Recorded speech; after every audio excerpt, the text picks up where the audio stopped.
ganin ni sabon hakimi ne na shigo ni baya akwai abubuwa da dama da na taras a wannan wurin na zo na fahimci cewar wannan district nawa ne kadai, wannan gunduma tawa ita ce kadai gundumar da ba ta da ma kungiya da za ta kare al'ummanta banda masarauta na ba ta da kowa.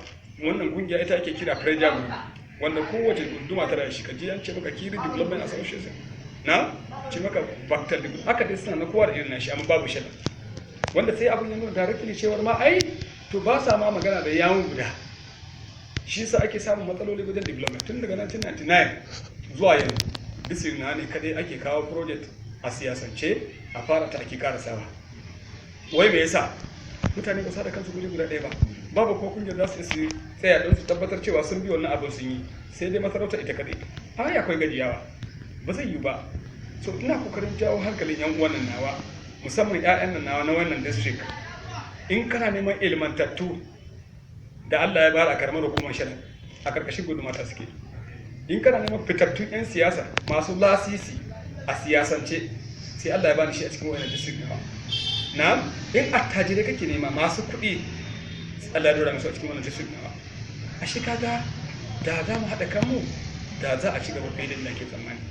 Shi yasa nake son amfani da wannan zarafi in Allah ya yarda sati biyu bayan sallah tura musu takarda su zo mu haɗu mu fara duba irin wani abubuwa. Lokacin siyasa ta yi kowa ta je siyasarsa, in siyasa ta dawo mu dawo ya zama mu gina kasar mu. Shine abin da nake bukata. Yanzu ai muna da chairman na karamar hukuma dan PDP ne, muna da member House of Assembly dan APC, ba haka bane ba, amma ƴaƴana ne, ƴaƴan district dina ne. Yau idan zan kira meeting dole zan kira su, ban damu da party da suke ciki ba, damuwa ta ya za a yi in ci gaba. To kowa sai haɗa kansu guri guda ɗaya. Idan chairman din da ya kawo bai ce yake bukata a yi wannan abu zai kawo ci gaba, member ya daure masa gindi. In member ne ya kawo bai na so a ci gaba, shi chairman da menene shi ma ya daure masa gindi. To haka abin ake yi dama, to sai ga an yi abin da ya kamata a yi, kasa ta ɗaukaka, kasa ta girma. Wallahu a'lam. Ba ni fata asabar da sawa ba, babban sako shine mutane ku ji tsoron Allah. Duk abin da muke a rayuwa mu sani cewa Allah na kallon mu. Kuma akwai wata rana da Allah ya alkawari zai tara mu duka tun daga farkon halitta zuwa ranar aka wusa kawo. Wacce rana ita ce ranar jin tsoro, tun da shi da kansa yake faɗan wannan rana ya ce al-yawma la tamliku nafsun li nafsin shay'a wal amru yawma idhin lillah. Babu wani abu da zai buya wancan rana. Duk gadara ka, duk tunanin ka, duk tinkahon ka sai ka bayyana a gaban Allah wancan lokaci. Kai da kanka kuma zaka tashi a ce karanta ayyukan da ka aikata. Na zalunci wani, na taimaki wani, na yi kaza a can. Kai da kanka zaka tafi ka sharhanta kanka. Na wancan rana ita ce ranar da ya kamata mu ji tsoro. Duk abin da nake kokarin jawo hankalin al'umma shine wallahi azim ba mu da abin da zamu yi wa kanmu sai abin da Allah yake so ya mana.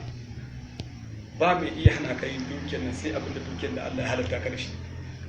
Ba mai talauta ka sai lokacin da Allah nan ya so talaucin ma security ne. Don haka kaga akwai abin da mutum ya kamata ya fahimta. Mu dinnan shaidu ne. Talauci wallahi azim security ne. Akwai masu kuɗi da dama da suke da kuɗi ba su da kwanta a gidajensu.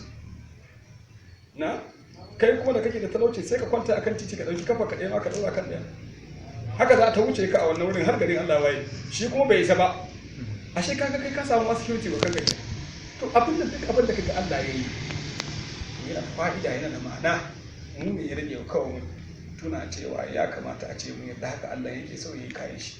Jarabobi ne da yawa suka jarabci mutane, amma matukar za mu ji tsoron Allah mu daidaito akan al'amuran da Allah nan ya dora mu akai, wa'annan jarabobi duk Allah zai kawo su, don babu abin da Allah ya halitta a duniya da bai mishi magani ba.